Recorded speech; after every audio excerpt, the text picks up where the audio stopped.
Alright, today class we're going to be learning about fractions. The objective of today's lesson is that students will be able to perform 4 basic operations on fractions: adding, subtracting, multiplying, and dividing. First, we will start with reducing, which is important for each operation.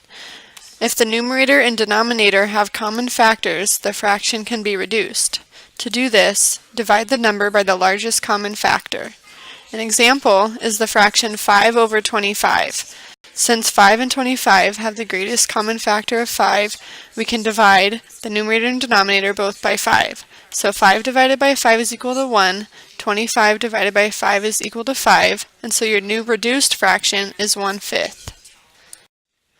Multiplying fractions. To do this, you multiply straight across. You multiply the numerators together and you multiply the denominators together, and then you should reduce the fraction as much as possible. An example is if you want to multiply 3/4 times 5/9, you multiply 3 by 5, which is 15, and 4 times 9, which is 36. Okay, so we have the answer 15 over 36, but this can be reduced because 15 and 36 both have 3 in common. So you have to divide 15 divided by 3, which is 5, and 36 divided by 3, which is 12. So your final reduced answer is 5/12. Dividing fractions. Given 2 fractions, keep the first fraction the same and switch the numerator and denominator of the second fraction. Take this new fraction and multiply it by your first fraction. Do not divide it. An example is 3/5 divided by 2/7. We take the second fraction, 2/7, and you switch the numerator and denominator, making our new fraction be 7/2. You keep 3/5 the same though. From here, you multiply those fractions, 3/5 times 7/2, and you get 21/10. Because 21 and 10 do not have any common factors, this answer cannot be reduced, so your final answer is 21/10.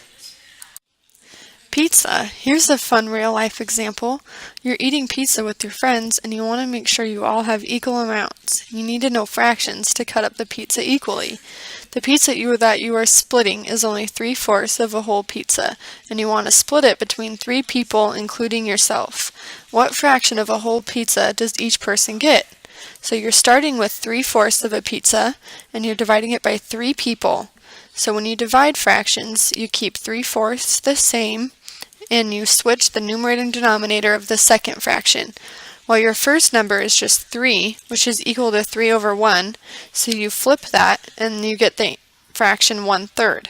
So then you multiply 3/4 times 1/3, and you end up getting 3 times 1 is 3, over 4 times 3 is 12. So your fraction 3/12 can be reduced because they both have 3 in common, giving you 1/4. Adding fractions. It's important when adding fractions that the denominators must be the same, that is, the bottom number. To do this, you multiply the numerator and denominator of one fraction by the denominator of the other fraction. You do this to both fractions. By doing this, you'll get 2 fractions that have the same denominator.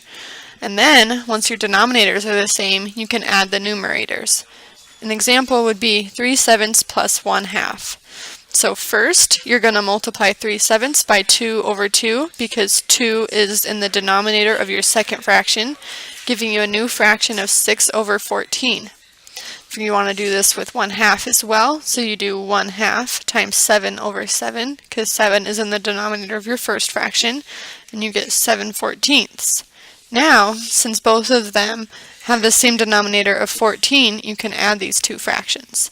So you have 6 over 14 plus 7 over 14 is equal to, you do 6 plus 7, which is 13, and you leave 14 the same. So your new fraction is 13 over 14. Since 13 and 14 have no common factors, it cannot be reduced, so this is your final answer. Baking is fun! You want to make cookies for a party. The recipe makes 12 cookies, but you want to make 24 cookies. This looks like it involves fractions. It does. The recipe calls for 2/3 cups of flour.